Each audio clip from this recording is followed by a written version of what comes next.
আসসালামু আলাইকুম রহমতুল্লাহ বারাকাতু। আমরা এখন আজকে পবিত্র জুম্মার দিন নামাজ পড়তে যাইতেছি। ওই মসজিদটা অনেক দূরে, তো তাই আমরা হাইটে যাইতেছি। আমরা বলছিলাম যে কোম্পানির গাড়ি দিতে কিংবা হেলিকপ্টার দিতে, কিন্তু কোম্পানি দেয় নাই। আমরা গাড়ি দিচ্ছি না, আমরা ফ্লাইটটা মিস করে ফেলছি। সেই কারণে আমরা অ্যাকচুয়ালি হেঁটে যাচ্ছি। আমরা হেঁটে মানে ব্যায়াম করে যাচ্ছি আর কি, ব্যায়াম করতে যাচ্ছি। হ্যাঁ, রোদ তেমন একটা নাই, হালকা 46 ডিগ্রি আছে বর্তমানে রোদটা, ঠিক আছে। তো আমাদের সম্মানিত ব্যক্তি বড় ভাই, সিনিয়র, অনেকটা সিনিয়র লোক, সে আমাদের মাঝে এখন বর্তমানে একটু ভাষণ দিবে। আপনারা সবাই একটু শুনেন। আরেকজন আছে, সে লাইট নিয়ে ব্যস্ত, লাইট সে অল টাইম লাইট নিয়ে ব্যস্ত থাকে।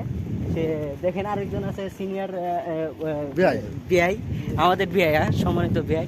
সে এখন বিআই করে যাচ্ছে মসজিদে জুম্মার নামাজ পড়তে। আমরা পবিত্র জুম্মার দিন আজকে আমরা নামাজ সবাই সবার জন্য দোয়া করবেন।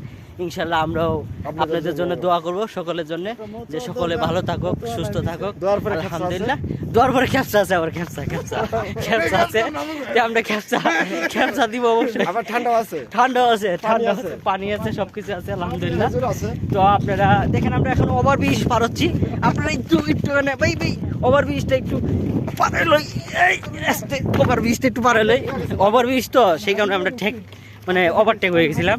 তো আপনারা ভালো থাকেন, আসসালামু আলাইকুম, সুস্থ থাকেন, সবার জন্য দোয়া করেন, আমরা সবার জন্য দোয়া করবো। হ্যাঁ।